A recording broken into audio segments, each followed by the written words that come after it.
Hi, this is Paul. Last week in Rolling Stone was a fairly major article by Alex Morris, False Idol, Why the Christian Right Worships Donald Trump. I think it's probably not quite fair to say that the Christian right worships Donald Trump. That might be something like saying that Roman Catholics worship the Virgin Mary. Donald Trump is not a virgin. That's not news to any of you. This article, I think, was very well written.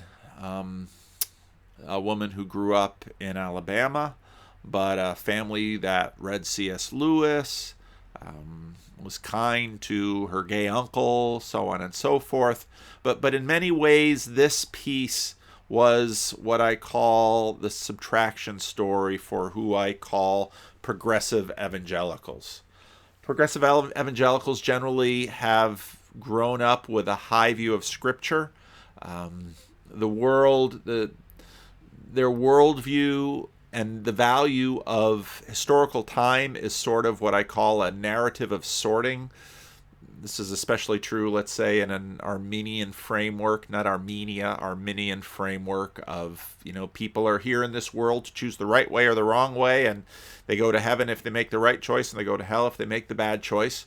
And it's important for people to, get a confession in, and that's where you get all kinds of doctrines like, as the Baptists call it, once saved, always saved. I remember listening to one woman think about her, a nephew of hers who had become a minister and become a Christian and then had an affair and betrayed his wife, and the marriage broke up. And I remember her pondering, he had made that confession, so I know he's saved, but then he was, living, out with a backsliding life. And so these are the sorts of things that there are no easy answers to, and really cause people a lot of turmoil. Now, we'll get into a little bit what I call the expansion of God number 2 at the expense of God number 1, and perhaps I'll say more about that later, because I think that actually has a great deal to do with this social phenomenon. But this has been a major cause of what we've seen in the rise of the nones, N-O-N-E-S. People leaving the Christian faith, many who are staying in church having nagging doubts and not quite knowing what to do. Now, this gets manifest in the Rolling Stones as what I would call the Evangelical Trump crisis. Some people call it Trump derangement syndrome. I have friends of mine and people I respect for whom you can't go anywhere near politics, because once Trump comes up, it's all that will be talked about. And I've got people on the other side that abortion is the only thing we'll talk about, and back and forth. And so people can't talk politics because one side can't get past Trump and the other side can't get past abortion. And there we have it. And the comments will come up in my comment section about my own voting record to the degree that I've spoken about it in the past. And so one side says, it's Donald Trump, I just can't, he's unfit for office, and all I'll think about is Donald Trump. And the other side will say, well, it's all about the Supreme Court justices. How can people who have made a name out of family values, that's where this article goes, back a man who cheated on his multiple wives? It would be nice to say he was a serial polygamist, but he was also a serial philanderer. And Donald Trump, for the most part, until his rise to the presidency, didn't make a lot of, didn't keep this stuff hidden. I mean, everybody knew who Donald Trump was, and that's who Donald Trump is. I'll often on Sunday afternoons catch up on ABC News This Week, and I enjoy listening to the former governor of New Jersey debate the former mayor of Chicago, Rahm Emanuel, and Chris Christie. And Chris Christie, I appreciate his candor when he says why do you keep expressing surprise about Donald Trump? He's been doing, this is who the guy is. And so, of course, Rolling Stone says, how could Christians vote for this man? And they have a point, because I'm old enough to remember the 90s and William Jefferson Clinton and the Monica Lewinsky scandal. This is the last time we had a major impeachment thing go through Washington, D.C., and Bill Clinton was impeached but not convicted over perjury over the Monica Lewinsky scandal.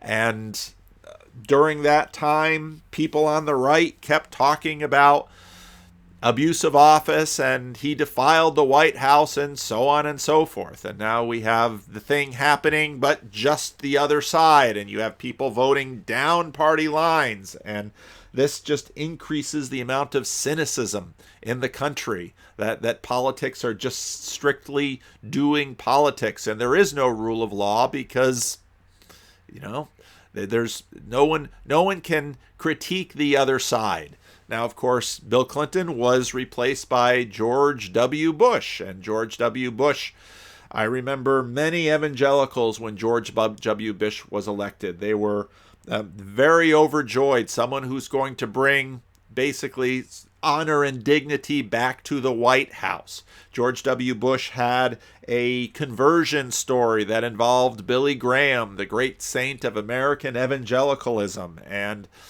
But then, of course, the 9/11 attacks happened, the war in Afghanistan began, and then much more disastrously, the war in Iraq, which sort of spoiled George W. Bush's relationships with what were called the neocons. This set into motion a number of people. Rod Dreher, I'm going to reference a couple of his articles. A good number of people basically had their divorce with establishment republicanism under George W. Bush over the Iraq War. Others, not so much. George W. Bush looks very different today than he looked back in the early 2000s. And people all around the world, he was the great Girardian scapegoat that was to blame. And of course, but George W. Bush, to the best of our knowledge, was a good family man, and he was faithful to his wife, and he was good to his daughters, and that's George W. Bush. He, of course, was replaced by Barack Obama. And so then we had the great inversion where, everybody hated Bush. Now the other side hates Obama and won't work with him, and on and on. And Obama was going to bring peace, and he was going to reach across the aisle, and that never happened. But Barack Obama, in many ways, compared to Bill Clinton or Donald Trump, Barack Obama lives a very Puritan life. He's, to the best of all of our knowledge, he's very faithful to his wife, led quite a scandal-free administration for the most part. And again, people will differ with that. Go ahead and make your comments. But, the comparison between Barack Obama and Donald Trump is interesting, as is the comparison between everyone on this page, between Donald Trump and Bill Clinton. And so you had, from 2001 to 2016, you had two men in the White House who were, faithful to their wives and good fathers from what we can see. And, and they had Bill Clinton before then, and now we have Donald Trump. And so when an article from Rolling Stone comes out and just continues to be mystified at how conservative voters who, back in the 2000 election kept talking about restoring honor and dignity to the White House because of Bill Clinton's sexual scandal, puts Donald Trump into the White House. When this meme came across Twitter one day, and I love Donald Trump because he pisses off all the people I can't stand. And I thought, that's a good number of people who basically believe this. These two tribes are at war. All's fair in love and war and politics. And so a lot of people like Donald Trump because he makes the other side not just angry, but crazy angry, sometimes to the point of derangement, let's call it. When it comes to politics, people get very pragmatic. We encountered the same thing during the Reagan years. Reagan was a divorced man. He was on one hand passed into law one of the most liberal abortion laws in California history up until that time, and then went to the White House and reversed course. This is what happens in politics all the time. It's what people both demand and what people hate about it. And we see a fair amount of Rene Girard mimetic rivalry, desire going back and forth. The world would be better without Barack Obama. The world would be better without Donald Trump. Round and round we go. But in the election of Donald Trump, in many ways, our civil religion, the last video that I just posted, the last monologue video I just posted, really came to the fore. And I remember after the Trump election, many people were in shock. I really enjoyed Dave Chappelle's Saturday Night Live skit, and I thought, no, that's exactly right. And Alan Sorkin's letter to his daughters, just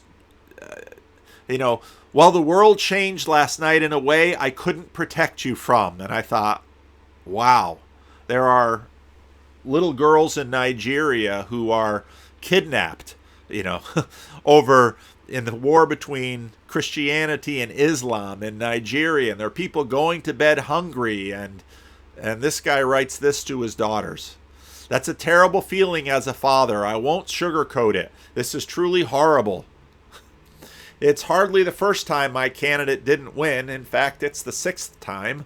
But this is the first time that a thoroughly incompetent pig with dangerous ideas, a serious psychotic disorder, and no knowledge of the world and no curiosity to learn has. Don't hold back your punches, Alan. It wasn't just Donald Trump who won last night. It was his supporters, too. The Klan won last night. And was it really the Klan that pushed him over the edge in Michigan, Pennsylvania, Ohio, and Wisconsin, and Minnesota? White nationalists, sexist, racist buffoons. Well, takes two to polarize, doesn't it? Angry young white men who think rap music and Cinco de Mayo are threats to their way of life, or the reason for their way of life, have been given cause to celebrate. Men who have no right to call themselves that, and who think that women who aspire to more than looking hot are shrill, ugly, and otherwise worthy of our scorn rather than our admiration, struck a blow for misogynist shitheads everywhere. Hate was given hope. Well, there's a lot of hate in these words. And, have you ever listened to rap music? This is civil religion, basically pure and simple here. His idea of salvation is what happens every 4 years in a presidential election. Now, if you want to see how this works, see Miroslav Volf, because in many ways the secular frame heightens political moments into existential heights. And the pieces that I've read in the past from Miroslav Volf, from Exclusion and Embrace, on what happened during the Yugoslav Civil War. Once there's no afterlife, if you try to, again, I've said this before, if you try to create heaven on earth, you'll usually bring up hell with it, because these polarities and these dynamics have their way. Now, what's important to remember is that New Atheism was riding a far bigger wave than itself. New Atheism imagined that you could change people's politics by changing their religion. And I think Dave Rubin, in many ways, again, was sort of he should be an atheist, but now he's, talking to John Lennox on stage, talking about his religious sentiments and his religious curiosity. It would be the dissonance between naive moralism and the churches that flipped way, way more people, and in a sense made the warm water from which New Atheism really developed. Religion is climate and politics is weather. One of the stars of progressive evangelicalism was Rachel Held Evans, and in many ways she was a leader for a generation. She was raised in Dayton, Tennessee. She was the daughter, which was the place where the Scopes trial happened in the early part of the 20th century. She was the daughter of a Bible college professor there. Smart, good writer, compelling blog, good storyteller. In many ways, her blogging was the flagship for this movement that was brewing in the early aughts and really came to full flourish in her movement. Eventually, she migrated over to the Episcopalian Church. She moved over to the Mainline. Before she really grew up big or blew up large, I got to know her a little bit just via the internet. We shared emails back and forth. We I was active in her comment section. And when her first book came out, she and her publisher sent me with my tiny little blog. That's how small they were. They actually cared about this tiny little blog. And I wrote a piece for it on Think Christian, which was a piece that my denomination through Back to God Ministries was publishing. And these were the last two paragraphs of the book review that I wrote for her. How will this book be used? I think it will bring comfort to a lot of young women who are haunted by what Rachel brings forward and won't feel as frightened or alone because of her book. Most of what I hear her pushing against, I've heard in voices of many others like her. Anxious church leaders that simply can't see why their formulas for the next generation compliance are falling short might want to listen carefully to her story. And in many ways, she was doubting and asking questions in her first book. Her first book got republished under a different title, and I don't remember what the title was. This was, again, the first book that she wrote. And I continued to write, our projects and programs for inviting next generations into the faith should never replace our faith in the one who calls them. Vital to this transference is the full and free appropriation of the faith, which is always a scary process. 20 years from now, Rachel may be writing another book about her daughter's doubts about Rachel's questions and answers. Central is our Lord's generational missionary enterprise is the kind of central is our Lord's generational missionary enterprise, should be central too, is the kind of anxious questioning known to every praying Christian.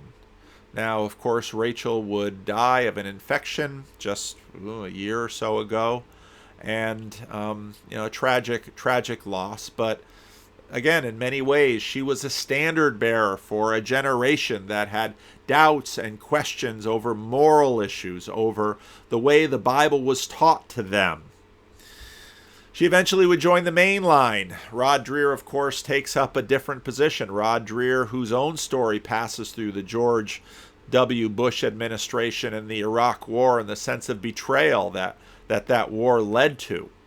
But Rachel went over to the Mainline, and the Mainline have been keeping up with the moral Joneses for a very long time, and it's done nothing for their institutional future. Mainline numbers have been dropping like rocks for quite a while now, and their churches today are just shadows of the enormous power, influence, and size that they wielded during the 1960s.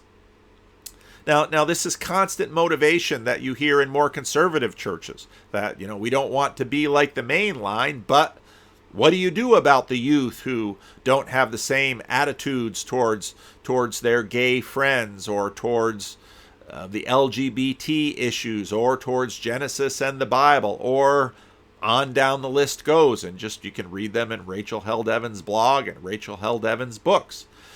But at the same time, as many church people like Lyle Shaler, there's a name from the past, like Lyle Shaler noted, he was one of the early church growth gurus who studied churches sociologically. Churches thrive as persuasive countercultures. If your church is very much in sync with the broader society, it probably won't grow because people won't need it. If your church is outside of the counterculture, it's countercultural churches that tend to thrive and grow. But this is not a new dynamic, and I raise Charles Colson often, and I recommend his book Born Again.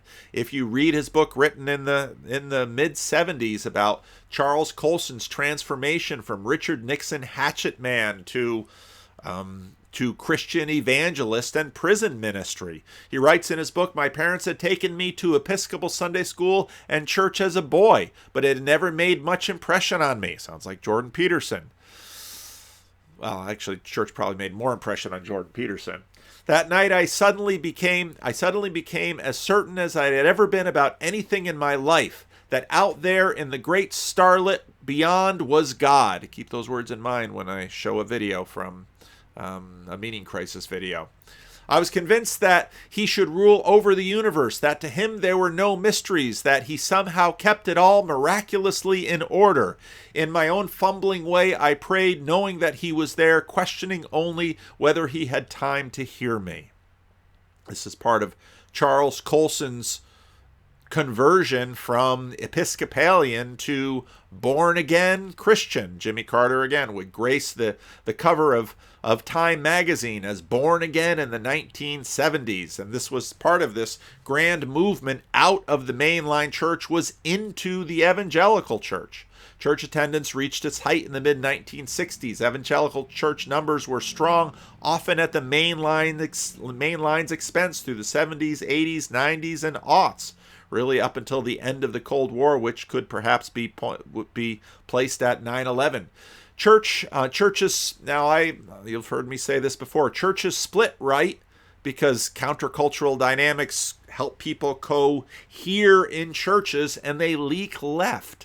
In other words, people leaking out of evangelical churches, some will go to the main line, most will not. Many, a few progressive evangelicals might think about sacramental churches like the Roman Catholics and the Orthodox, but they don't have women priests and nobody's expecting them to anytime soon.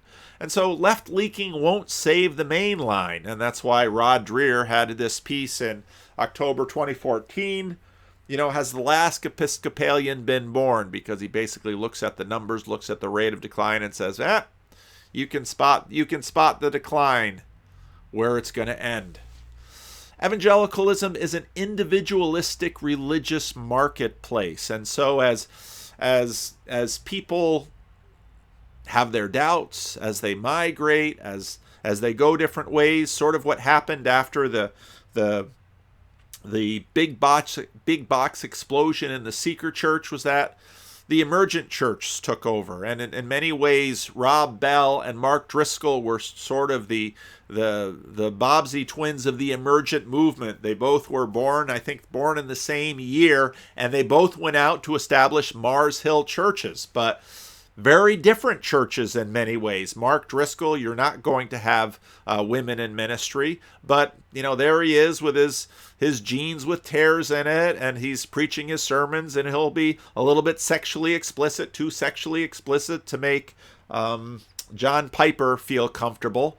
And Rob Bell on the other side. Rob Bell establishes Mars Hill Church in the old Grand Village Mall in Granville, Michigan, which was very near to the place where my wife grew up in Wyoming, Michigan. And that church grew large, very much at the expense of many Christian Reformed churches in Grand Rapids, Michigan. But Rob Bell just kept moving, and all the way to Oprah's Super Soul Sunday. And, he wrote, he's been off in very much a different direction in terms of Christianity. And so we've seen sort of this breakup.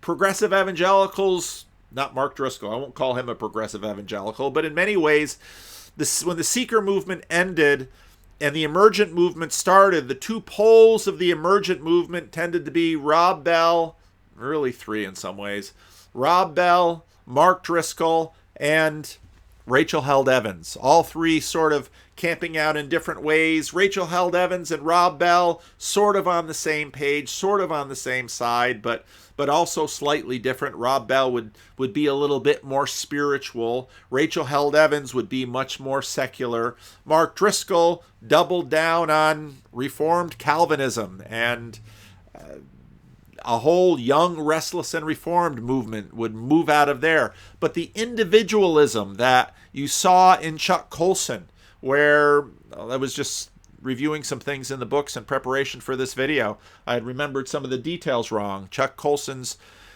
was then married to his second wife, and she was a committed Catholic. And so she was a little concerned about this new change in her husband's life. He had probably obligingly gone to a Catholic church now and then, but hadn't thought anything of it. But would he, what would this mean? And very evangelical in that, well, I'll be born again and I'll find a church that works and you can stay Catholic and we'll just figure this out, because what's important is the individual and the individual relationship with Jesus Christ, or the individual relationship with justice, or the individual relationship with spirituality. Now, of course, more of a federal vision under a conservative Calvinist moniker like Mark Driscoll or John Piper, that would be much less individual, but that is in many ways kind of a movement back to more conservative positions. But as is always the case, new conservatism is never exactly quite like the old conservatism. The preachers that preached in the churches at the beginning of the 20th century, when my grandmother wore flesh-colored stockings to the church for the first time, and one of the old men commented that a young woman ought to wear stockings to church, and she bragged as a probably little snot-nosed 10-year-old, "I'm wearing flesh-colored stockings. I'm living by the letter of the law, even if my legs don't look like they're covered with stockings like they were before." You would never have seen in Oakdale Park Christian Reformed Church in southeast Grand Rapids, the minister wore tails to preach. And whereas Mark Driscoll's sermons might have been an hour, his sermons were probably an hour. But the old pastor of Oakdale Park CRC in Grand Rapids, Michigan, would never have treated the same subjects as Mark Driscoll treated. Evangelicalism is an individualistic religious marketplace. And so what we really have in Alex Morris's piece is what I call the evangelical subtraction story. This is the Rachel Held Evans story, where she grew up in a church and in a conservative place, and they were good parents, and everything was fine until she met that gay friend, or until she realized that she as a woman couldn't be a minister, or until all of these things that seemed so woefully out of step with what was just so self-evidently moral in the world. We were told that if you were good and compliant and followed the program of the evangelical church, you'd have a happy life, or you'd have or be a happy wife and have a great sex life, and everything would be okay. Suffering happens to other people because with Jesus in your corner, everything's going to be dandy. And then it isn't. And so suddenly you don't trust your church leaders. You've been lied to. I picked this piece up on Twitter from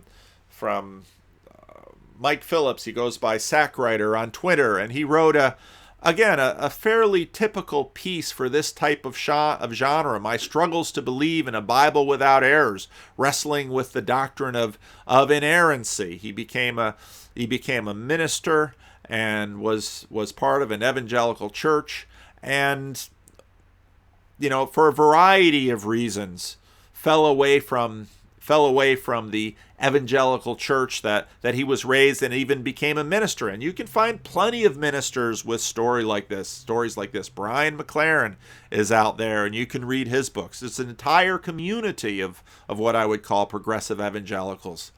This morning I texted my wife and asked if she would read Numbers 31 again. I suggested she read it as if she were not a follower of Christ and not someone with a high opinion of the Bible.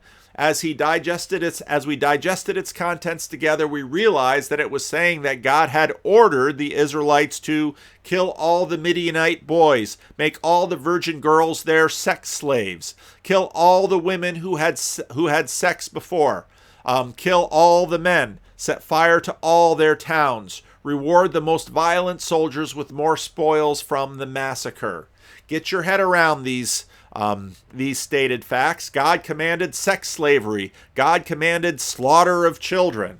And he goes on to make his case throughout. And again, for many, this is what I call the evangelical subtraction story. The world and the Bible, they just can't fit together like they were raised to. And so my response tweet to him was, he also drowned the world except for one family. I'd suggest this whole way of arguing over God and morality has a significant frame problem. But he's not about to watch my videos, and I don't know that he's about to come to a Jordan Peterson meetup. He might be surprised that there's a whole lot of people at the meetup who have similar questions to him, and maybe he's put off by the Jordan Peterson name, but these are the kinds of issues that people are working through.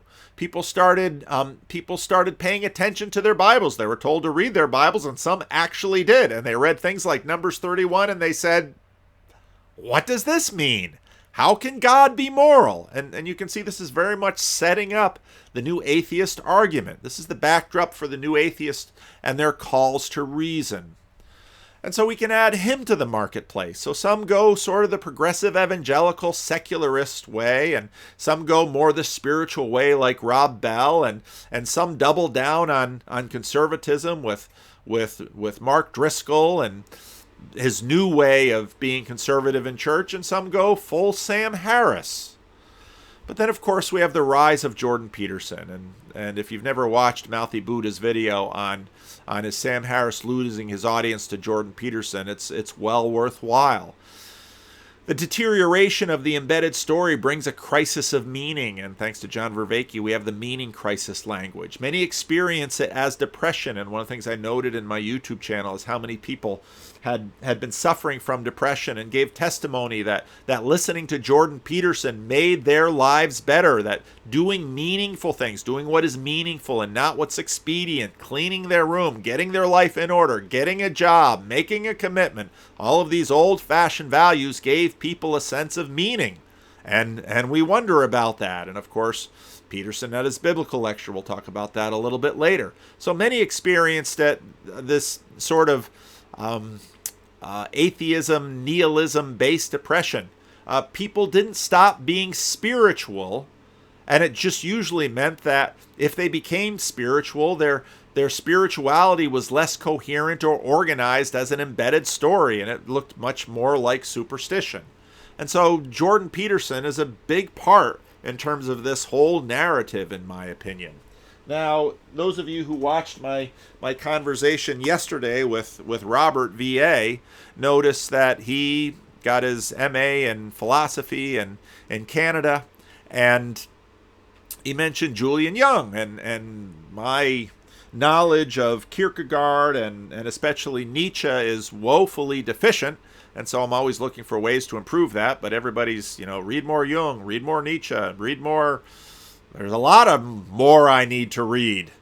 But he mentioned Julian Young, and I looked at his books, and they're kind of academic books, and so they're kind of pricey, and so the Dutchman in me was a little leery to spend $30 on a Kindle book.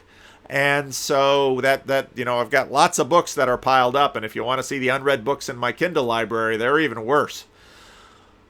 So I thought, well, maybe he's done some YouTube videos, maybe, because that's sometimes a way to get a quick lesson on someone. I only found one, and only had about 1,000 views since it was posted in 2013. But I started to watch it, and I thought, this here thing, this is meaning crisis gold. Let's listen to some of this. And that's what I'm going to say. I'm going to say it all depends on what you mean by metaphysics. The origin of the word metaphysics, Jonathan probably discussed this, so I'm just repeating him probably, but the word originates with Aristotle. Aristotle wrote a book called The Physics, and then he thought, when he decided to write his next book, he thought, well, what shall I call it? He said, well, I'm writing it after the physics, so I'll call it the metaphysics. And what he meant was simply, because meta means after, what he meant was this book's going to be called After the Physics, the next book after the physics. But meta in Greek also means above. And very quickly, particularly in the Middle Ages, metaphysics came to be understood as the study, the attempt to gain knowledge about that which is above the physics, above the physical. And of course, in the Middle Ages, it wasn't advisable to disagree with the church, because if you did, you were liable to get burned at the stake. There was only one story about what was above the physical, the everyday world, and that was, of course, God and the angels and heaven and all that stuff. So indeed, through the Middle Ages, and indeed up until the 19th century, metaphysics was understood as that which is above the physical, that which is... And again, if you listen to Jonathan Peugeot want to talk to Brett Weinstein, you'd better pay attention when you use that word above. And that's, the axial age mythology Vervaeke would talk about. What's above? And actually, Julian Young now, last I checked his Wikipedia page, he's teaching, or he's retired now, but he last taught in the United States. At the point that he did this video, he was teaching in New Zealand. He was, I think, born in America, but raised in the UK. So he's had an interesting story. He's a philosopher, and again, he's majored in, it seems like mostly 19th century philosophers. But okay. So above physics. What does above physics mean? Immaterial, that which is real but inaccessible to the human eye. Because the medieval. Sorry. The medieval way of thinking was that what we see is just mere appearance, and the really real is underneath that. It's not immediately visible, and so they had sort of two. I actually think that's more a 19th century reinterpretation. I mean, in the Middle Ages, they had a rather literalist. Now, almost all of these keywords that they're using, material, real, literalistic, the real underneath, all of this working through this language is these are all the things that we've been working on with Jordan Peterson videos and John Vervaeke conversations, because we don't know how to talk about the world.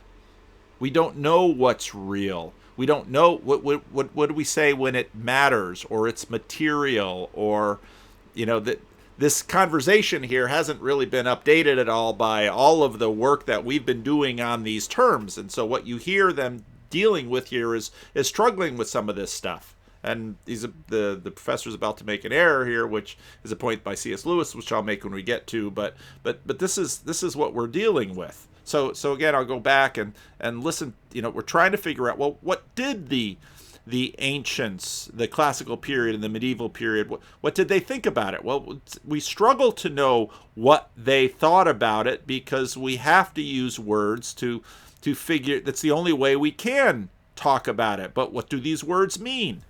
What we see is just mere appearance, and the really real is underneath that. It's not immediately visible, and so they had sort of two. I actually think that's more a 19th century reinterpretation. I mean, in the Middle Ages, they had a rather literalist geography. In Chaucer, for example, you read that the centre of the universe is the Earth, and well, this goes back to Plato, really. There are 7 spheres. And the different planets, move around in circular motions around the Earth at the center. Now, read C.S. Lewis's Discarded Image, or read Michael Ward, I think that's his name, Planet Narnia. They go into all of this stuff, because, of course, this was Lewis's area. In these 7 spheres, and on the outermost sphere, kind of sitting there, is heaven. And actually, it's perfectly straightforward. You can see that heaven is there, because when you look up into the bell of the night sky, you see those little holes with the light of heaven. I mean, we call them stars these days, but in the Middle Ages, you saw the light of heaven shining through the holes in the dome of the heavens, so that you knew that. I mean, how far away is the dome of heaven? It's only about 3 or 4 kilometers. And now C.S. Lewis corrects this, and you can read again that in the Discarded Image, where the ancients knew that the heavens were a great distance, but the idea that no, they were fully embedded here in the world, and the world, when we say the world was the center of the universe, it wasn't a good center, because only under the moon, that was sort of the next layer, do you have decay. And once you get beyond that, you don't have decay. You have air down here, you have ether up there, and again, read C.S. Lewis's Discarded Image. So you knew that the souls of the departed, I mean, provided they were lucky, were up there just 3 or 4 kilometers above you. I mean, they had a map of the universe, right? Just like we have a map of the earth. And heaven had a very definite location on this map, a certain distance from the earth, just as, Australia has a certain location on the map, a certain distance from us. Now, what's interesting about this is how quickly we have all lost this. Now, this guy he's talking to, I don't know who this guy is. He's the guy that's responsible for this video series. He has a lot of videos here, and I'm kind of excited to check out, because seeing the quality of this video, hardly anybody's watched these videos. I'm kind of curious about the quality of a bunch of the other videos. Many of these other videos are along the topic of the meaning crisis in this little series. Not that I need more videos to watch, mind you, but here they all are. And so, the fact that C.S. Lewis's last book, The Discarded Image, when I talked to Bern Power, Bern says, oh, The Discarded Image is my favorite C.S. Lewis book. And I thought, I've never read that book. And there's a few C.S. Lewis books I haven't read, whereas some C.S. books I've read a lot. Well, some C.S. Lewis books have been favorites for people who were raised in the kind of way that I was raised, but others not so much. And the stuff I was wrestling with before I found Jordan Peterson and continued to wrestle with through this whole YouTube thing, then I finally read The Discarded Image. I thought, wow, this is a vitally important book, and I've never read it, and I've never thought about, I was thinking a lot about cosmology, but I hadn't really thought about classical and medieval cosmology, the psychological implications of that cosmology, and what that cosmology meant in terms of the meaning crisis.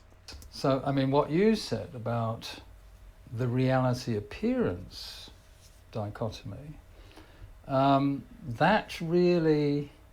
a different account of the relation between heaven and earth. In the Middle Ages, both heaven and earth are entirely and completely real, just as New Zealand and Australia are entirely and completely real. But then, basically, Kant, at the end of the 18th century, now this is going to take 25 John Vervaeke videos and put them into a few minutes, more or less. Perceiving, impressed in particular by Newton, by Newtonian science, and the tremendous scientific advances that we've been made in explaining the known universe,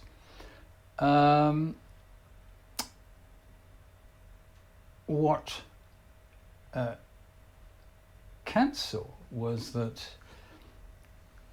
in Newton's universe, there actually wasn't any room for miracles, there wasn't any room for free will, and if there wasn't any room, because everything's just atoms being governed by mechanical laws, and if there's no room for free will, there's no room for morality. No one can be blamed for what they do or praised for what they do if it's just all a bunch of atoms making another bunch of atoms doing things.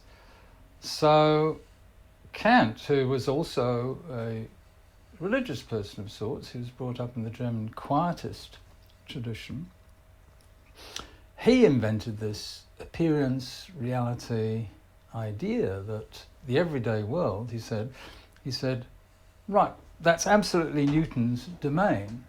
It is completely governed by laws,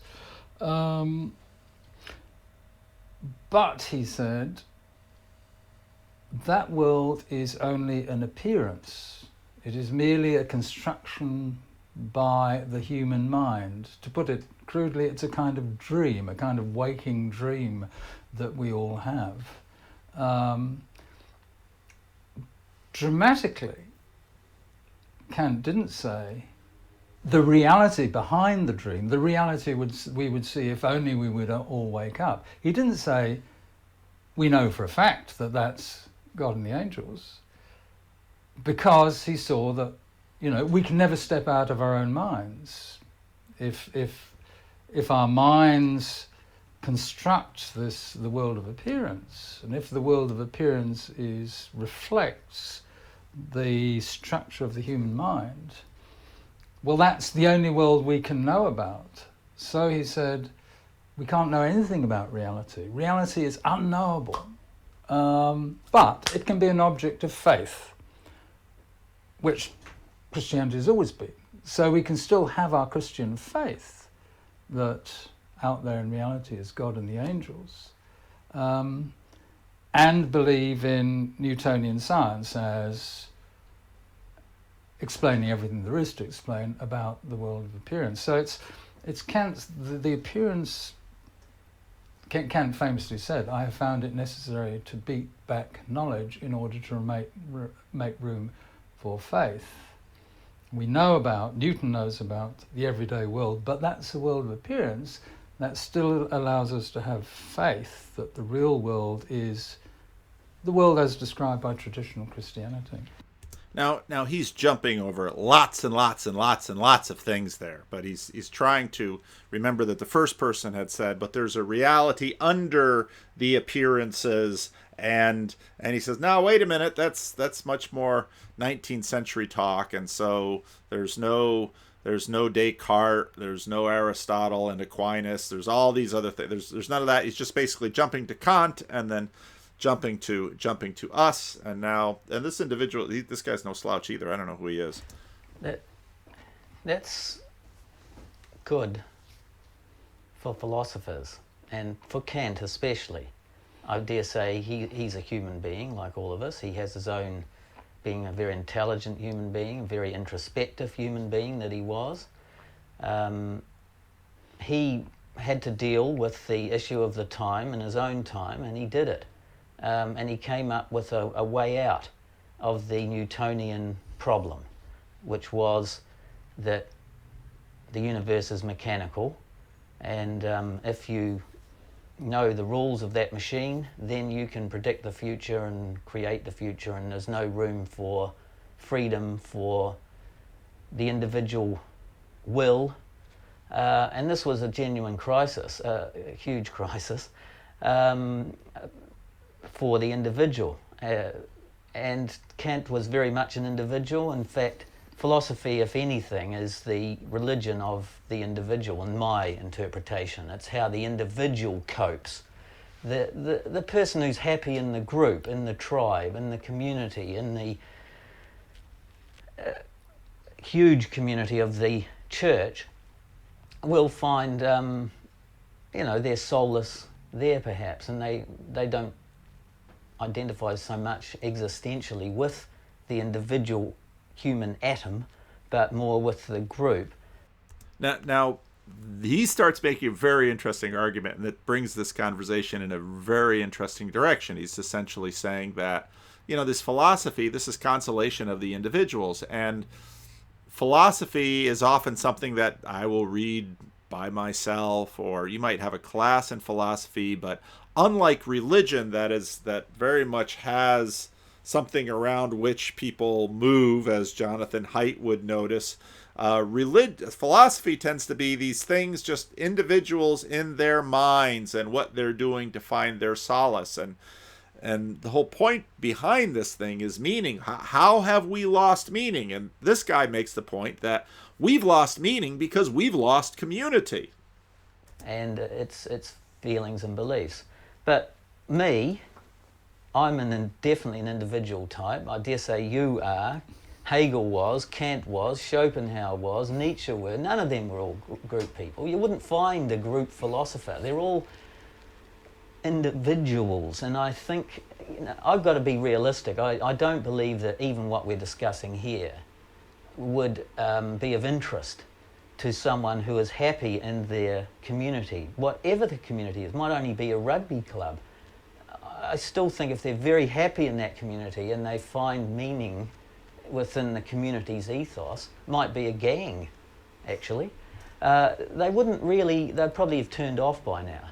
on this program. But for those people who, for some reason or another, were alienated or cut off or have adopted the prevailing philosophy of our age, which is that the individual is the unit of every society, just as the atom was meant to be the unit of the whole universe. Now the individual is the unit of all sociological formations, all economics. And some people have taken that on completely, but find a deep crisis within it, as Hegel, as Kant did, and that is, well, yes, if I follow this individualism through, right through the science of the unit, I end up with the mechanical universe, which rules out, strangely enough, my free will as an individual, and I'm just part of a machine, and that leads to a crisis of meaning. Well, what's the point? What's the use of all this? I come into this machine, it grinds away in a way that I have practically no control over, and then at the end, worst of all, I'm wiped out as an individual, completely. At least the group person feels that they live on within the group even if they die. When they die, they live on within the group, even if that group is their kids or their family or their rugby club or their church, or if they take it up further, God is eternal in that sense. But the individual doesn't have that solace, so it's a double whammy for them. And I'm trying to be practical here. This isn't just an academic exercise, this philosophy, this metaphysics. This is survival. This is life and death for an individual who's confronting the death of God, and worse than the death of God, they could handle that. It's their own death that upsets them. And I, this guy just did this little segment, just basically, here's the meaning crisis. It's right here. And of course, this was, I don't know when this was taken. This was posted in 2013, might have been recorded before then. But he just lays it all out right there, and in fact anticipates some of what Nathan Jacobs will notice about his movement with the nuns, that they left evangelical Christianity and now suddenly they feel alienated from their community, they feel isolated, they feel alone. But the one thing that they can't seem to shake, they feel maybe better about their morality because they're not worried about people living together before marriage, or they're not worried about gay couples, or they're not worried about all kinds of things that they were worried about in their old religious context. But death looms, and they don't know what to do about death. And what he just articulated is, we're a machine and we're just grinding away and it's meaningless. And if there is no God to live on in, then their own death appears to be total annihilation. Now, I don't think, Kant really addressed that issue. People don't appeal to Kant for solace. And in your book, you appealed to Heidegger at the end there. Now, I'd like you to perhaps leap forward into that as to how you think of all the philosophers, Heidegger managed to come up with something that a 20th or 21st century introspective, intelligent person who lives the life of the individual can find a way out of the machine that society surrounds them with. You raised so many points there. I'm not quite sure where to start, but I thought your initial point about groups was interesting, and I'd just like to say a little bit about that. You're quite right that Nietzsche talked about herd types and exceptional individuals, and of course human beings do have a deep need to belong to a herd, at least to some degree. You suggested that as long as you belong to some group, then your life had a meaning. I'd like to say, well, sometimes and sort of, but not guaranteed. Now, I mean, okay, you're in a gang, right? I mean, of course, your life has got a certain kind of meaning, you know, loyalty, brothership, bashing the guys in the other group. But isn't there going to be a little bit of you somewhere that says, hey, well, this is a sort of meaning, but it's not kind of a really good meaning to my life? Only to the extent that you're not totally a group person will you have those thoughts. But many... Right. Only to the extent that you're not totally a group person will you have those thoughts. In other words, individualism and the breakdown of community are going to break down the moral matrix by which you evaluate the morality of the group's actions. And I've made this point before that, you know, when it comes to violence, it's people say, well, the Bible should, actually I make this point in the video that I haven't posted, so maybe I will post it. You know, people say, well, you know, the Bible should have different rules about it. And it's like, well, people don't just follow rules. The Bible has rules about murder that doesn't stop, well, I shouldn't say that doesn't stop people from murdering, but it doesn't eliminate murder from the world. Okay? And because it's not so much the question of, well, does God say we shouldn't do it, but what are the exceptions? And this gets into John Vervaeke's argumentation about, you know, rules. You can't have a list of rules. You need relevance realization, because in any specific setting, you have to figure out what is in line with, well, what is in line with what? What is in line with this thing that we sort of sense underneath it all, that there's a reason to when killing, when violence is justifiable and when it's not. And because we can't just put all of those words around it, we wrestle with it and we act it out. This gets into the Jordan Peterson stuff. We act it out and we watch each other act things out, and we read literature and we read stories, because we're always trying to figure out that which we can't articulate underneath, to figure out how we should act, when we should do, when we shouldn't do. And so his point about the gang violence is actually a shrewdly important point, because to the gang, the violence is the right thing to do. So I'll back it up a little bit. People agree. Meaning, but it's not kind of a really good meaning to my life. Only to the extent that you're not totally a group person will you have those thoughts. But many people are very much focused on the group, and to the extent that they have a thought like that, they will dismiss the thought or repress it, because there is no answer within the group to that thought. Now, this is exactly what we see happening in the migration of the progressive individualism, or progressive evangelical progressivism, and that it's not simply, oh, see, the subtraction story imagines all these rational individuals making decisions about the world as they come, and say, oh, I was blinded by these rules. It's the Bible's fault. Now I'm no longer blinded by those rules, or I no longer believe. There's very much other factors involved here in terms of this passage from a deep, thick community to individuals and individualism. And they're not prepared at that time, or have the energy, or do you think any group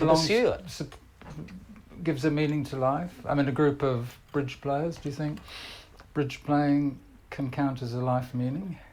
For my auntie, it definitely did. And she had a real crisis when she could no longer play bridge, and she went downhill much faster after that. Yeah. You watch people happen when they are severed from their community. You will watch them die. You will watch their life fall apart. You will watch them not know what to do. And again, the fact that we are blind to this tells us a lot about our situation. I'm going to get into this in a couple of minutes, but this whole video, I'm going to put the link below. This whole video is outstanding. And certainly I think you won't find someone who lives into their 90s or hundreds who hasn't had a group which has given them a lot of meaning, unless they're a very a good philosopher. You know, And what's interesting is, again, that point. And you look at all of these surveys about, religious people. Religious people live longer. Why? Because they're living nested within a community. And part of the meaning crisis is this pulling out of communities and becoming individuals and becoming isolated, not only theoretically in that, in the Vervaekian term, the rest of the world is dead space, and me and other human beings are the only agents around. And this again gets into some of the excellent conversation between Benjamin Boyce and Jonathan Pajot, because part of Pajot's point is that, well, part of what the meaning crisis says is there's just only human beings are the individuals around. I mean, all the spiritual beings, they go. All the immaterial beings, whatever that word means, they go. There is no God. It's just human beings that, to the best that we know, are isolated, lost in space. Schopenhauer, one of my very favorite, Okay, Schopenhauer. And I learned a lot about Schopenhauer in this video, and makes me think I got to learn more about Schopenhauer too. And Lessig, it's like, oh, there's so much to learn. Which has given them a lot of meaning, unless they're a very good philosopher. You know, Schopenhauer, one of my very most favorite philosophers. He's the only philosopher who's really attended to boredom. He has a wonderful discussion of boredom, and Schopenhauer hates, above all, cigar smoking, and he's writing the early 19th century, he hates cigar smoking and card playing.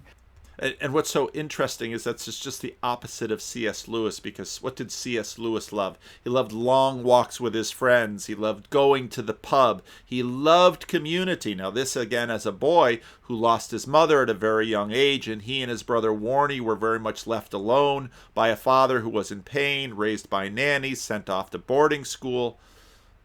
There's a lot going on here that's a lot more than simply theoretical. Schopenhauer thinks that he's a pessimist, right? He thinks life is either stress or boredom. If you want something and you haven't got it, you're stressed, i.e. you suffer. If you got it, you're bored, which is another kind of pain. So life is suffering, unavoidable. But he thinks it's socially, it's divided up. That's stress. He's talking about the 19th century workers, industrial slaves. Stress is the condition of the working classes, and boredom is the condition of high society, the middle classes. So he says that what do you find the middle classes doing? You find them doing anything to kill time, sort of smoking cigars, playing cards, drumming on the table with their thumbs. They're bored out of their minds, he says. They're also alone. They're also isolated. And they are, in fact, Jonathan Pajot makes this comment in the conversation with Benjamin Boyce where, and when Jonathan said this, I completely agreed with him. Jonathan said, my community and my communion with working class people are for me the homeless. You'll have homeless people sometimes say the most racist things you could imagine and discover that their best friends in the world are the same racial group they have just simply despised. Well, what is that? Well, I could probably pull those clips from the Benjamin Boyce, Jonathan Pajot video, but that's, there's something going on in terms of the classes, in terms of the wealth in isolation, isolated by their wealth and affluence, and the other people who do not have such isolation. They don't have option to it, but what they have is each other. And again, that's something that I saw firsthand in my missionary work with the Haitians. He's right. And well, look, I mean that makes my point, even though your point is in a way right, that any kind of group membership gives you a kind of meaning of life, but even for most people, quite ordinary people not given to thinking a lot about abstract things, certainly not in possession of PhDs, even a lot of ordinary people from time to time may have the thought, hey, you know, things could be better. My life could have more meaning than it does. But that's only kind of in a way an aside. I mean, your main point, I think, is absolutely right, that thinking, really of any sort, but in particular philosophical thinking, only happens if there is a problem. Heidegger makes the interesting point. I often have, because I've written a few books on Heidegger, I often have artists. Heidegger's very popular with artists. I often have artists coming and sort of showing me their painting or sculpture, and they say, oh, you know, I'm very keen on Heidegger, and I just want you to tell me if I'm doing it right, you know, have I got the basic idea? And I always quote to them Heidegger's remark that philosophy of art, theorizing about art, only started when art began to decline. That is, the first philosopher of art was Plato in 4th century BC Athens. The great period of Greek art, the period of Sophocles and Aeschylus, was 5th century BC Athens. I mean, this is the way certainly German philosophers taught, you know, that art has never reached the heights it reached with Greek tragedy in the 5th century before Christ. So that, and you can see the point, you don't go to the doctor unless there's something wrong with you. So you don't go to the philosophical doctor unless there's something wrong with you. You don't go to the art doctor, the art theorist, unless there's something wrong with the art. So people only start thinking about art or the meaning of life or their physical health or whatever if something is beginning, if there's a problem, if something's going wrong. And I mean, I'm just agreeing with you that it's only people who sense that there's something missing from their life spiritually who are really going to start thinking about philosophy. Well, this age, though, since the Enlightenment, as the thought that, as we said, that science had just found the mechanism of the universe. It really believed it. They thought Newton was a godlike status and that he had found the mysterious mechanism that ran this universe. And people believed that then, and they still believe it. That is carried on in many ways. Quantum physics, which deeply questions Newton's mechanical view and injects mystery back into science, that's ignored. You know, no one talks about quantum science in the philosophical sense. They only use it to make lasers and things and super small chips but for computing. But nobody talks about its implications for philosophical sense. And you know, there's ever since the Enlightenment, there's been a problem with the machine. You know, the machine, atomic machine-like view has dominated, and it dominates economics, you know, which is the prevailing science of our age. It certainly dominates in the physical sciences and even in biology and everything like that. And this has plummeted ordinary people into a crisis too, because when they do have their moment of problem with the group, so whenever they get the sack from their group as at work, or they get too old to play their sport, or they or their card game or whatever, or they have a death in the family or some other crisis in the family which somehow alienates them a bit from their family situation, or anything that, you know, or their church, you know, treats them badly. Whenever they have something with whatever group it was that they were part of, if they, you know, most people were part of a group, then they are plummeted into the situation of thinking along the lines that we thought. What about, you know, me as an individual?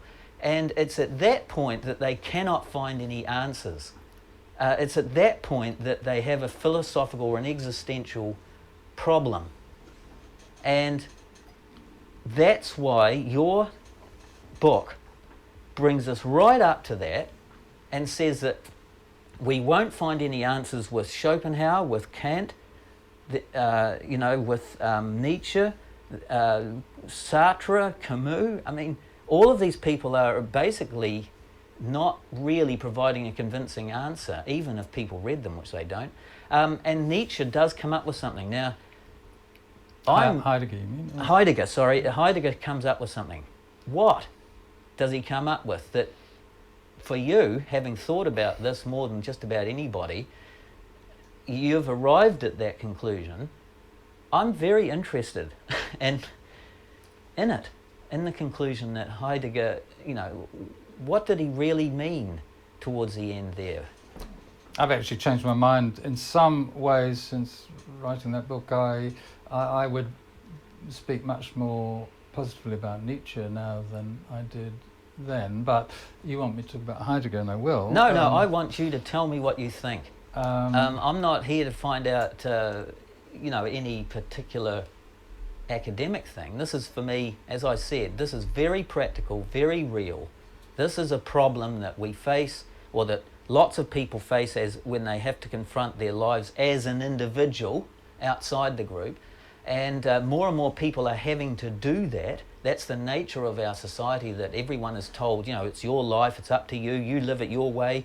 If you think and you can make it happen. And this is told to kids at the age of 5, that they can make their own decisions. In fact, they have to make their own decisions. It's their life, etc.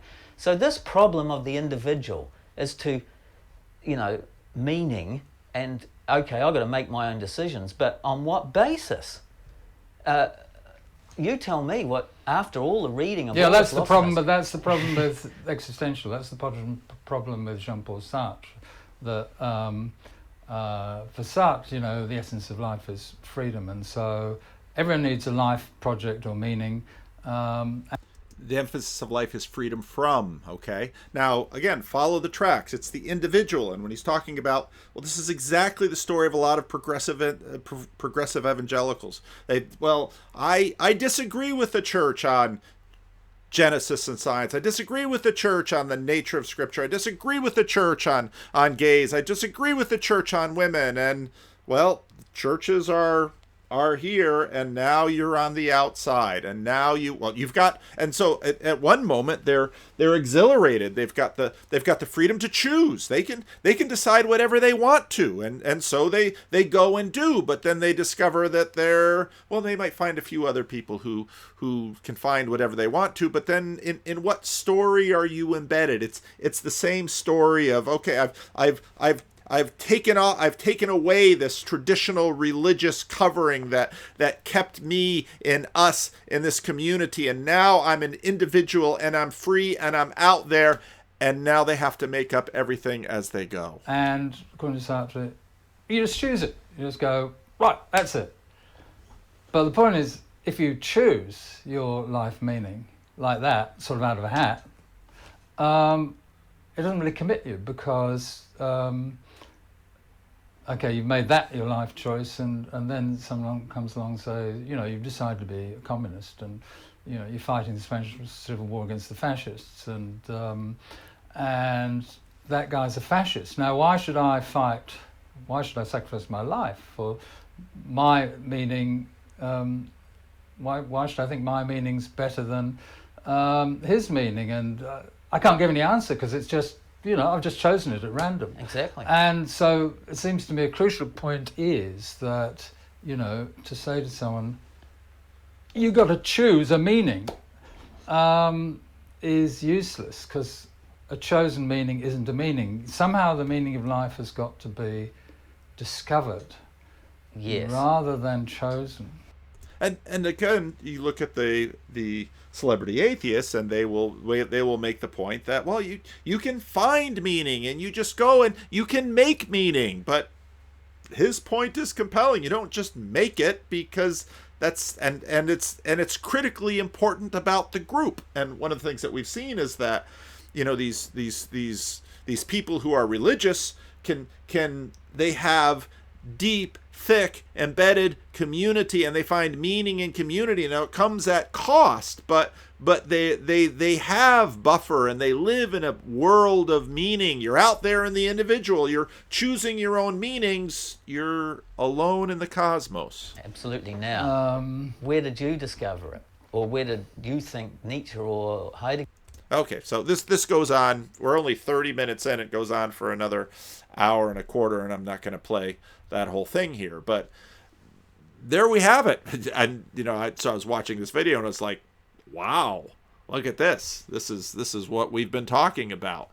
Let me get my meaning and community. So then we just had a little experiment on the Discord where about the day before I said, okay, I'm going to have my channel open, and anybody who wants to pop in can pop in. And here at this point we had 12 people in the conversation, and we're trying to figure out if that works. But one of the people on the Discord that I haven't posted a conversation with on my main channel is Shelley. Shelley is a missionary in South Africa. She grew up in the United States, and she's actually one of a twin. She has an identical twin sister, and she's in West Africa, and she's doing Bible translation. And I know something about that life. And what's interesting is that she is in many ways isolated. There are a couple other missionaries around. She has a degree of community, but going to church is complicated. But she's living in the undeveloped world where there's tremendous embeddedment and there's tremendous community. And now that community is not easy or simple or always joyful. People often want out of their communities, but embedded within the community, they have meaning. And what sort of comes out in this conversation, and it's about a 2 hour and 10-minute conversation, and it's very uneven because people are coming and people are going, and so I didn't decide to post it to the main channel, but I'll put a link in the notes below if you want to take a look at it. It's a fairly long video. I've been thinking if I could find the time, I could edit it up and maybe add some things, take some of those strings of conversation out of it. But how in the West what became very clear to me in talking to Shelley, because I remembered it from my own missionary experience, is sort of the difference between what happened in the developed world to make us all individuals, and why in the undeveloped world, or in segments of the developed world still, there are deep, thick communities. And those are often ethnic communities or religious communities or communities that are socioeconomical, like a homeless community, or they're deep, rich communities in which they're not having the meaning crisis like these affluent individuals that are up above it all. And again, see Benjamin Boyce and Jonathan Peugeot's conversation where Jonathan talks about how so many people that are living in the lower regions of the socioeconomic ladder so often understand people so much more because they're constantly living in close contact with people. And as in my conversation with Vaush, I should probably just post that whole conversation to my channel.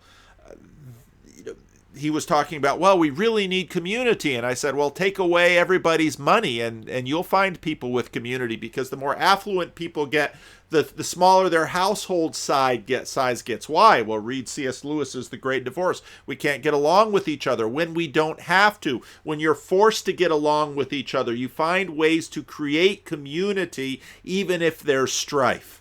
And everybody wants community, and everybody wants to escape it. And this is a big piece of the meaning crisis that we probably haven't talked enough about. Now, if you go back to some of my conversations with Nathan Jacobs and his story, his own story, and the movie that he made, Becoming Truly Human, individualists break away from community biases and community stigma and community control. And one of the things that Yuval Harari mentioned in his book Sapiens is, in many ways, state institutions replace individual and familial institutions, traditional institutions. If you grew old, you might have been taken care of by your family or by your church or by your neighborhood. and what happens is now the state kind of wades in and fulfills those functions, and there are pros and cons to this, but we look at these things and we don't recognize the other implications for these trade-offs that we've made. And so the state steps in to fill the gaps, and we have paid caregivers, not family caregivers, and sometimes that's a good thing, sometimes it isn't. And the question of when it is good and when it is not good, these are tremendously difficult. And in fact, the difference between these things is often the grist for political disagreements. And then, as Nathan Jacobs explored with all of these nuns, there's all of this anxiety over afterlife which still lingers, because we're lost in the cosmos as individuals now, and we wonder, when we die, do we just poof and our place remembers us no more? And so we're complaining about the failures of institutional religions, but we're suffering from the meaning crisis of not being within our communities. Now back to the nuns, and I used these slides in a video that was a while ago. And so Nathan Jacobs, in his talk to the Orthodox Church in America, to a group of leaders in that church, he said, one of the commonalities that he finds in progressive evangelicals that leave the church and get out of the faith is there's this common belief in karma or fate. Things happen for a reason. But again, what the real difference here is the lack of personal. Okay, not only do we lose community amongst other human beings, we lose communion with our God. And so what tends to happen when people sort of drift out of church for all of these moral reasons or scientific reasons, or they just can't stand they feel smothered by that community, is that either God becomes God number two, grows even larger, and it's just their personal God all by themselves, and so it's much more disorganized, chaotic, and superstitious, or they go the secular route and God just recedes further away. God is not personal. God is karmic, and part of this has very much to do with the narrative, like the Numbers 31 narrative. God ordered the Israelites to do what, if you read history, every Bronze Age person did, and we think, well, couldn't God have chosen differently? Shouldn't God have chosen differently? Shouldn't God have been more moral than the standard of behavior in the Bronze or Iron Age? And of course, what you'll find in pretty common, and you'll find this in my videos as well, is people arguing, yes, God's morality was an improvement, but pay attention, and this is what I get into that Bible video, I'm really thinking I should post it, is that the morality mirrors our morality. But as the individual said, as the guy in the red shirt said in that video, he said, now wait a minute. We're seeing this from where we're standing. We're not seeing it from within the group. The irony of probably the Numbers 31 story is that no one in that time or place would have had any moral problem with the command that God made. But yet we say, well, our morality is clearly superior. Why? Someone might argue that perhaps if you're going to kill someone, perhaps it's more moral to actually face the consequences of the killing yourself than to drop a bomb from them or press a button and cause the death of an entire city across the world with one press of a button, which is what we can do today, which is what we do with maybe not a whole city, but with a drone strike, blow up a building and all the people in it, from the bunker in, from the container unit in Kansas. So one of the things that we see with the nuns is that, well, everything happens for a reason, but there's no God who we can have complex personal relationships with in a community, because we have fled community because of just those kinds of complex, often insoluble questions that we can't resolve between individuals. The best we can do is agree to disagree. And another point that Nathan Jacobs make is that, evil and duty, no person should let evil go unchallenged.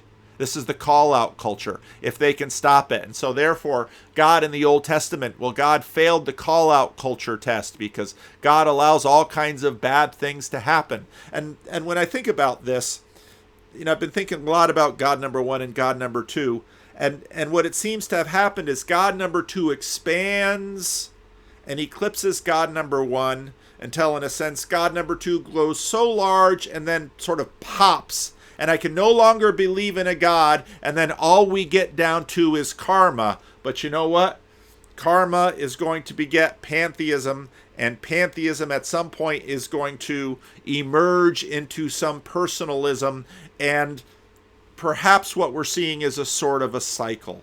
That C.S. Lewis was not pessimistic because of what he saw in England as the reemergence of paganism, but optimistic because maybe we don't actually arrive at what we see in Isaiah 6. Holy, holy, holy is the Lord God Almighty.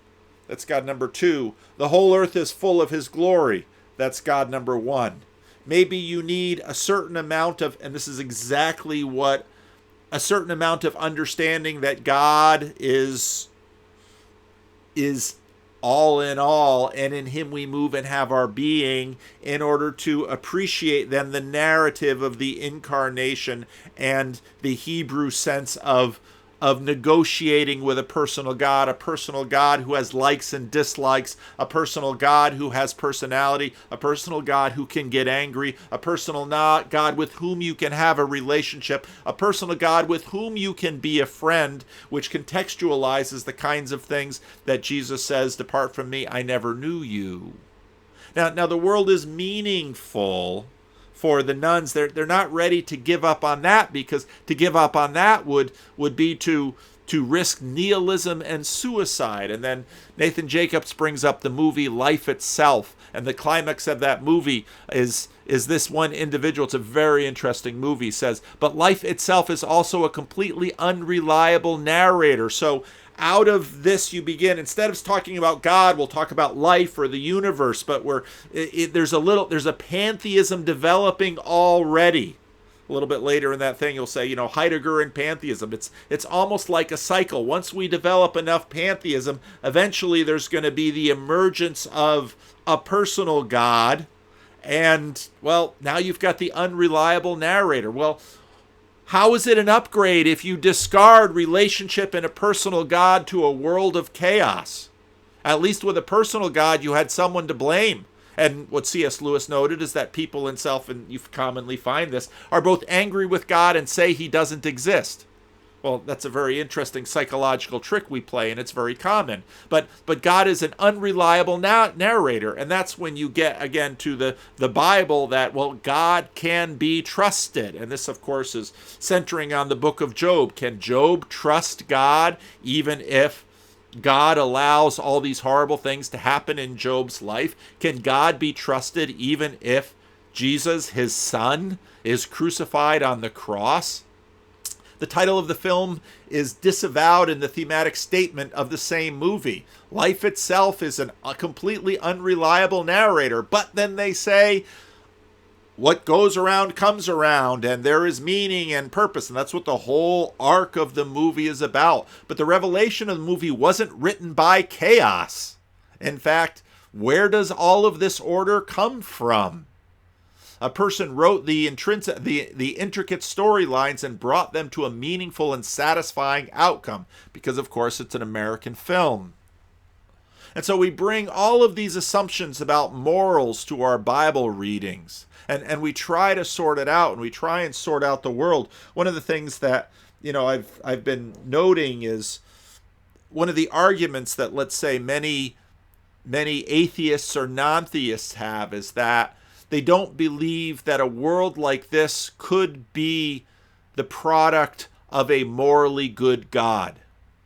And that is a very real challenge that Christians have to look at, because it's a very old challenge. And so you find all sorts of schemes trying to account for the way the world is. So there was, in some senses, there was a deficient, stupid God that created the material world that is subject to decay, and the better God that created the world of heaven. This is the axial mythology. Better God created the world of heaven, and so that gets mapped onto the Bible. So the stupid God made the world, and that's the God we find in the Old Testament. And then the Gnostic-y, higher heavenly God is the God of Jesus, and that's why Jesus was not fully man. And this is why, of course, the church comes around and says fully man and fully God. They're working through all of these same things over the history of the church. And so many of the issues that all of these individuals are working through are the issues that throughout time we've been dealing with in a variety of cultures and a variety of languages. But all of the present anxieties get poured into the Bible readings. In an outstanding post by Rod Dreher in 2016, September of 2016, he looks at sociologist Zygmunt Bauman has been helpful to me in understanding why things are falling apart. If you look at Rod Dreher's Benedict option, that very much is an argument for tight religious communities that have grip and have seriousness and have accountability. And if you look at what people want, you'll hear this longing for it, but it's very complicated longing, because we understand that with community we lose this kind of freedom that Sartre was emphasizing and advocating. And so now we have this contrast between pilgrims and tourists. So the sociologist Zygmunt Bauman had been helpful to me in understanding why things are falling apart and what might feasibly be done about it. This, as part of writing the Benedict option, Bauman was known for his ideas of liquid modernity, a theory that says that the rate of change has become so accelerated in the contemporary world that no customs or institutions have time to solidify. It changes our perception of time and our sense of moving through life. Last night I read an essay of his called From Pilgrim to Tourist. I think that PDF doesn't work anymore, in which he talks about how until fairly recently, Western man experienced his journey through life as a pilgrim. Christianity taught him that we are all wayfarers here on our earthly exile, but headed towards heaven or hell based on decisions we make and things we do on our life's pilgrimage, and we are all on pilgrimage together, or were. Experiencing life as a pilgrimage implied a couple of things. One, that you had a destination. Two, that the destination made it possible to measure the distance you have traveled. The pilgrim knew that he could only be truly satisfied when he reached the destination, but the process of the journey formed the pilgrim's identity. W.H. Audin's great pilgrim poem Atlantis shows how this works. Bauman says that if life is a pilgrimage, it makes sense to choose one's destination early, because you can be fairly confident that the road ahead will be straight, or at least will be headed in the right direction, no matter how many twists and turns it involves. Bauman: delay of gratification, much as the momentary frustration it begot, was an energizing factor and a source of identity-building zeal, so far as it was coupled with the trust in the linearity and cumulativeness of time. The foremost strategy of life as pilgrimage, of life as identity-building, was saving for the future. But saving in the future made sense in a strategy only insofar as one could be sure that the future would reward the savings with interest, and the bonus once accrued would not be withdrawn, that the savings will not be devalued before the bonus distribution date or declared invalid currency. That what is seen today as capital will be seen in the same way tomorrow and the day after tomorrow. Pilgrims had a stake in the solidity of the world they walked, in a kind of world in which one can tell life as a continuous story, a sense-making story. A story makes each event the effect of the event before and the cause of the event after. Each age a station in the road pointing towards fulfillment. The world of pilgrim, of identity builders, which must be orderly, determined, predictable, ensured, but above all, it must be a kind of world which footprints are engraved for good, so that the trace and record of past travels are kept and preserved. a world in which traveling may indeed be a pilgrimage, a world hospitable to the pilgrims. It's not a world of chaos. Postmodernity, liquid modernity, is our condition today. Bauman doesn't mention God, but it's clear that losing God, that is the God of the Bible, and with him the eschatology that is the culmination of the Christian narrative, is at bottom of the rapid fragmentation that has become liquid modernity. I don't think it's a matter of losing God, then the world speeding up and fragmenting, or the world speeding up and fragmenting causes us to lose the sense of eternal and unchanging God. In truth, I think the process goes back and forth. In any case, here we are, Bauman again. It soon transpires that the real problem is not how to build identity, but how to preserve it. This is exactly what we're seeing in how many different conversations. Not to how to build identity. People can build identity in a moment. I'm this, I'm that, I'm this right away, I'm that right away. Whatever you may build in the sand is unlikely to be a castle. In a desert-like world, it takes no great effort to blaze a trail. The difficulty is how to recognize it as a trail after a while. How to distinguish a forward march from going in circles, from eternal return. It becomes virtually impossible to patch the trodden sketches of sand into an itinerary, let alone into a plan for a lifelong journey. Time ceases to be experienced like a river, says Bauman. It is rather nothing more than a series of ponds and pools, episodes that have no real connection to one another. The horror, Bauman's word, of the new situation is that you can't count on the work you do today counting for anything tomorrow. The only way to manage life successfully under these conditions is to avoid long-term commitments. To refuse to be fixed one way or the other. I can be a man today and a woman tomorrow. I can be a Christian today and a Muslim tomorrow. One of the things that Christianity makes, interestingly enough, is the capacity to have an identity and to change your identity. You're no longer a Jew. You're no longer a Gentile. You're no longer a slave. You're no longer free. Now you're a Christian. That's a new identity, and it's given to you on the basis of profession and belief. That's a powerful thing. But that thing requires a community around it. Otherwise, it means nothing. Not to wed one's life to one vocation only. Not to swear consistency and loyalty to anything and anybody. Not to control the future, but to refuse to mortgage it. To take care that the consequences of the game do not outlive the game itself, and to renounce responsibility for such as do. To forbid the past to bear on the present. In short, to cut the present off at both ends, to sever the present from history, to abolish time in any other form but a flat collection or an arbitrary sequence of present moments, a continuous presence. That's what my dog lives. Once disassembled, and no more of a vector, life no longer structures the space. On the ground, there is no more forward or backward. It is just the ability not to stand still that counts. Again, that's an important point about Darwin that I've made in past videos. Darwin doesn't really imagine progress because that would be a value judgment. It's simply change towards a desired goal, which in Darwinian terms would be continued existence and the ability to reproduce. Fitness, the capacity to move swiftly where the action is and to be ready to take in experiences as they come, takes precedence over health. That idea of the standard normalcy and keeping that standard stable and unscathed.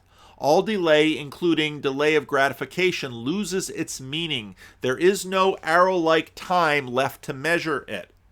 And so the snag is no longer how to discover, invent, construct, assemble, even buy an identity, but how to prevent it from sticking. Well-constructed and durable identity turns from an asset into a liability. The hub of postmodern life strategy is not identity building, but avoidance of fixation.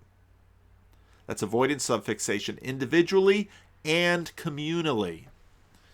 It is crucially important to remember that this is not merely a result of ideas having consequences. This is also about consequences shaping ideas. That is, the structure of our economy under globalist capitalist creates this social and psychological instability. What possible purpose could the strategy of Pilgrim-style progress serve in this world of ours? In this world, not only to have jobs for life disappears, but trades and professions which have acquired the confusing habit of appearing from nowhere and vanishing without notice can hardly be lived as the Weberian vocations, and to rub salt into the wound, to demand the demand for the skills needed to practice such professions seldom lasts as long as the time needed to acquire them. Jobs are no longer protected, and most certainly no better than the stability of the places where they are practiced. He goes on about this, but I want to get to the Pilgrim part.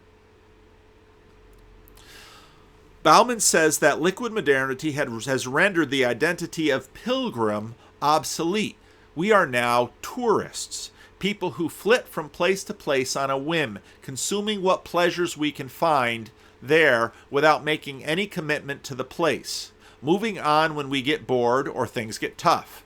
Truman Capote, in a beautiful piece of writing in 1948, captures the tourist perspective as beautifully as can possibly be done. In London, a young artist said to me, "How wonderful it must be for an American traveling in Europe for the first time. You can never be part of it, so none of the pain of it is yours. You will never have to endure it. Yes, for you there is only beauty." Not understanding what he meant, I resented this, but later, after some months in France and Italy, I saw that he was right. I was not part of Europe. I never would be. Remember, this is 1948, after the Second World War. Safe. I could leave when I wanted to, and for me there was only the honeyed, hallowed air of beauty. But it was not so wonderful as the young man had imagined. It was desperate to feel that one could never be a part of moments so moving, that always one would be isolated from this landscape and these peoples, and then gradually I realized I did not have to be a part of it. Rather, it could be a part of me. A sudden garden, opera night, wild children snatching flowers and running in a darkened street, a wreath for the dead, and nuns in noon light. Music from the piazza, a parish pianola, and fireworks in La Grande Nuit. The heart-shaking surprise of mountain visions and water views, lakes like green wine from the chalice of volcanoes, the Mediterranean flickering at the bottom of cliffs, forsaken far-off towers falling in twilight, and candles igniting the jeweled corpse of Saint Zeno of Verona. All part of me, elements for the making of my own perspective. There is an element of pilgrimage in this. Seeing the aesthetic world, the wonders of Europe, does change his perspective and helps to create his identity. But Capote has no skin in the game because he avoids the pain, because he is free to leave when it comes time to suffer. He is at his core a tourist, not a pilgrim. Willingness to suffer for the sake of the destination is what makes the difference. Now, and he talks about St. Benedict's rule and so on and so forth. Now, in my talk on the Discord server, way back here, no, even further back, my talk on the Discord server, I noted with Shelley that when I was in seminary, Viv Grigg came to Calvin Seminary and gave a presentation, and I was terrifically admired by his commitment to the poor, that he would go to the slums in the Philippines and live amongst the poor. And I thought, certainly this incarnational ministry is exactly what one ought to do. The professor of missiology sort of snickered, and I think in his 60s then knew a lot more than I knew in my 20s. But a lot of what he knew was the fact that here was Viv Grigg at Calvin Seminary lecturing about this. He was in fact not in the slums in Manila. He was in fact had the ability to go back to the West and enjoy hotel rooms and lights on all the time and all of these things. And in fact, even if he moved back to the slums in Manila, if he were to fall sick, he would still have a U.S. passport that he could leave. That's something that is not incarnational, but it is something that most mission agencies will not let you surrender. We are, in fact, in many ways, tourists and not pilgrims, and it's, in fact, the pilgrim aspects of the suffering that we most resent and try to escape. And this is, in many ways, exactly what people are escaping churches from and for. And this is true on both sides. Both Mike the Annoyer, Sack writer, he made that this is the tweet that someone said to me. It said, "You should contact this guy. Sack Nurse and I thought the other day we might try attending church occasionally again. Then we slapped each other hard, but the feeling persisted. Why? Stop attending church because churches are full of, those kinds of people. How do we find an affirming congregation in Sacramento?" And I read that. What, are you kidding me? They're all over the place. That affirming congregations publicize it like nobody's business. They've got the rainbow flags out, all means all. They've got it draped all over the front of their buildings. And they're still dying. And many of the public drive by and say, "Oh, isn't that wonderful that church is so affirming?" But they never bother going to go there. How could we find an affirming congregation in Sacramento? We would try an evangelical church, but our gag reflex is too strong. But let's not, play sides too hardly, because, John Christ, who's been in some trouble of his own recently, had these amazingly apt videos of evangelicals and the church hunters. And both episode 1 and episode 2 were absolutely outstanding satire, because they pointed to exactly how consumerism impacts the church. And so here we are with progressive evangelicals and what to do. Well, the beat goes on, and I think that's why in many ways the Jordan Peterson moment follows. Again, there's no real clean trails. Charles Colson was a Episcopalian before he was an evangelical, and some evangelicals will become Episcopalians, and most actually will fall out. But Jordan Peterson comes along and says, maybe you should reconsider the Bible. Maybe the Bible is not what you think it is. Maybe there is actually something there worth looking at. And I look at, I don't know anything that has moved the needle more on the Bible than Jordan Peterson in the last 5 years and his biblical series, in terms of making people stop and think and say, how about that? Maybe my assumptions about how to read the Bible are my assumptions. Maybe if I read the Bible with a little bit more of an open mind, I might see a reason why it's the most published book in all of human history. I want to mention the Bible Project. The Bible Project doing that much more from an evangelical point of view, but still being very helpful for many people in making the Bible both a stranger book and helping their understanding of the Bible as they go through it. I don't know if that helps. I don't know if it I don't get the sense that a lot of progressive evangelicals would listen to this. I talked to I can't think of his name right now. The illustrator who a number of you have been through this, and I could in many ways be someone who would be very much in their camp, except that in a sense, Christianity without the Bible, for me, just simply makes no sense. And is the Bible deeply problematic sometimes? Yes. Do I have anything better? No. And what I've discovered, and again, I think actually the most important work I do is in my adult Sunday school class. And I don't post those videos on this channel just because they're sort of a different nature. But in my adult Sunday school class is where on a weekly basis with a group of people we wrestle. And we wrestle with that Bible, and we wrestle with the strange things in it, and we wrestle with the ways in which it offends us. Maybe I will post that Bible video. We'll see. Maybe I'll do a little front end to it. But I'm running out of time now. So, yeah, these monologue videos are thinking out loud, and I try to structure my thought in a way that might be helpful, and I try to bring in videos that might be helpful for you, and I'll put the links below in the comment section. But I have a lot of, I I sent Mike the annoyer, SAC writer, I sent him a message. You and I should have coffee. And he said, that sounds good. And so I'd like to meet him. And because in many ways, the same things that prompted me to reach out to Rachel Held Evans years ago, even though in some ways we went two different ways, Mike the annoyer is not my enemy. Neither is the social justice warrior. Neither is the libertarian. Neither is the just go on and on and on.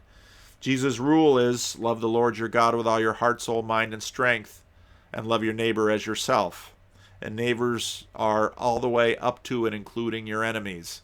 And even though enemies are hard to love, and the more bloodshed, the more difficult, the more hurt feelings, I don't diminish that. That is in fact what Jesus calls us to do. And it's a messy process as we figure out our way as pilgrims all the way there.